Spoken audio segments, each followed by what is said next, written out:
Olá, aqui vai o gabarito da prova 2. Na primeira questão era perguntado o lucro e o custo, e a receita, né? Então, relativo às duas funções dadas, a gente tinha então a função do lucro, dada por L de x, e custo, então, por C de x.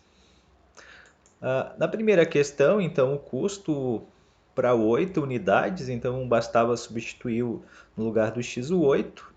Ao substituir, então, aqui na equação a gente ficava com 20 mais 4 e fechava, então, o custo em 24.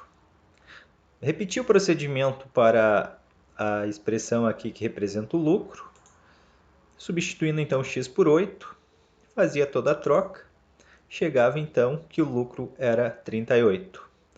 Observe que a gente tem aquela velha máxima lá de que a relação entre lucro, receita e custo, onde eu retiro da receita o custo. Bom, nesse sentido a gente pode ver que o lucro mais os custos nos dá a receita.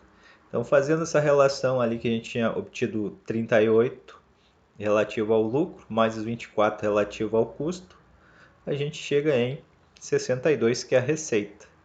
Então, se eu tenho um lucro de 38 e um prejuízo de 24, eu tive que receber ou arrecadar 62. Bom, na sequência, pedia para encontrar então a equação receita. Observe que a equação receita ela é dada então somando a função aqui lucro mais a função custo. Então, reescrevendo as duas funções, né? Então a gente tem essa expressão, onde eu observo que eu posso juntar o 20 com o 10, vai sobrar 10 positivo, e esse 50 negativo com meio, sobra então 49,5, que poderia ser expresso então tanto em fração quanto em decimal. Qual é o lucro máximo? Lembrar que o procedimento para calcular o lucro máximo ou receita marginal vai envolver fazer a derivada da função, né? Então, estou analisando uma função de terceiro grau e ao derivar, então derivei a x ao cubo, o 3 veio para frente, tem a regra da potência, então diminui uma unidade no expoente. Então, o primeiro termo ficou 3x ao quadrado. O segundo item aqui, ao derivar o x ao quadrado, 2 vem para frente, 2 vezes 15, 30. E a unidade daqui do expoente foi diminuída a 1 e ficou então 30x. E por fim, ao derivar o 50x, então sobra o 50. E a constante aqui, a derivada dela é zero, por isso que não apareceu nada mais. Bom, nesse momento que a gente tem já a derivada, a gente precisa analisar quem são esses pontos críticos, né? Quando a derivada é igual a zero, que pode ser um ponto de mínimo local, um ponto de máximo, depois a gente vai ter que analisar esses valores encontrados. Então, igualando a função a zero, essa equação de segundo grau, a gente, para encontrar as raízes dela, lembrar que o pessoal tem usado Bhaskara. Então, calculando aqui o Bhaskara, a gente encontra que o delta deu 300, tirando a raiz, deu 17,3, arredondando. E aí faz x1, encontra uma raiz 7,89 e outra raiz 2,11. Bom, a gente precisa substituir esses dois candidatos a fornecerem um lucro máximo na função inicial lá do lucro. Quando a gente faz o lucro de 2 unidades, dá um prejuízo de 58. Então, observa que isso daqui não é o máximo local, mas sim é um ponto de mínimo local. Ao analisar o 7,89, ele é muito próximo do 8. Poderia-se optar em calcular a produção, o lucro para 7 unidades ou o lucro para 8 unidades. Mas já observa-se que ele é mais próximo do 8. Poderia só responder, como já foi calculado no item A o lucro para 8 unidades, que é 38, já bastava responder isso. Mas quem fez o cálculo para 7, observa que para 7 dá 32. Então o que acontece? O lucro ele vai aumentando do 32, atinge um ponto máximo quando ocorre o valor de x em 7,89 e começa a baixar, né?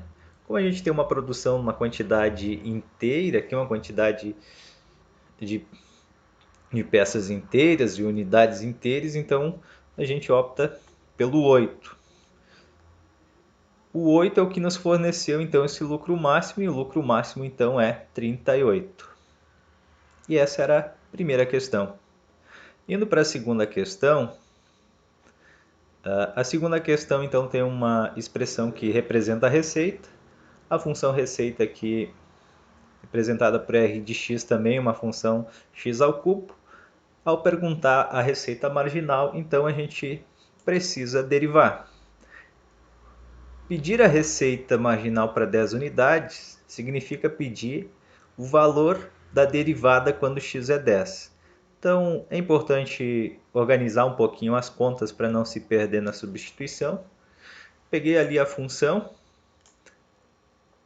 derivei, derivado x ao cubo. Então aqui eu representei, então a gente entrou na regra da potência, o expoente 3 veio para frente multiplicando, diminuiu-se uma unidade do expoente. Está representado aqui em vermelho. O x ao quadrado, o 2 veio para frente, desconta uma unidade do expoente. E o 2x, a derivada dele, é somente o 2. Reescrevendo, eu observo que esse 3 que está na frente multiplicando, ele pode ser simplificado pelo 3 que está dividindo, o que vai fazer com que sobre somente menos 2x ao quadrado no primeiro item aqui. Depois, multiplicando 2 por 100, a gente tem 200. Fazendo a subtração dos expoentes, só sobra o x ali, então, e o menos 2. Bom, feita a derivada, então o passo seguinte é substituir x por 10. Fazendo a substituição de x por 10, a gente troca todos os x que tem nessa expressão por 10, calcula quanto dá, né? Então tenho 2 menos 2, o 10 eleva ao quadrado primeiro, vai dar 100. E aí, então, nesse momento a gente faz essas contas aqui. Então vou ter aqui 2 vezes 100, vou ter 200, mais 2.000, menos 2, então sobra aqui a receita marginal para 10 unidades, é 1.798. O que significa receita marginal? A gente está analisando o quanto vai variar em relação à receita se a gente vender, no caso, uma unidade a mais. Vender, no caso, aqui seria vender 11 unidades. Então, isso significa que se a gente aumentar a produção para 11, a receita tende a aumentar 1.798. É esse o significado. Então, o quanto estaria arrecadando a mais. Qualquer resposta nesse sentido, então, estaria certa aí nesse item. Bom, qual a receita máxima? É o mesmo procedimento da primeira questão ali, onde a gente já tem a derivada, então não precisa derivar, somente iguala ela a zero. E observa de novo que eu tenho uma equação de segundo grau na derivada, então eu vou ter que encontrar que pontos nessa equação são iguais a zero. Isso significa então que nesse momento em que a derivada é igual a zero, a receita ela atinge um valor máximo ou mínimo, ou a próxima quantidade aqui, a variação dela vai ser zero. Então, lembrar aqueles gráficos onde a gente traçava uma reta na horizontal destacando isso. Então, vou encontrar esses pontos, como é x ao quadrado, provavelmente tem duas raízes. Fazendo essas contas, a gente chega em valores de x1 e x2, a gente tem valores de 99,99 e x2 praticamente zero. Então, um é praticamente 100 e outro é praticamente zero. Vou fazer essas substituições para x0, observo que não tem receita, né? Então que a receita é nula. Então não é nossa receita máxima, quer dizer, precisamos calcular para 100. Sabemos que tem receita positiva em algum momento, então x0 a gente não vai utilizar. Para x igual a 100, então calcula a receita.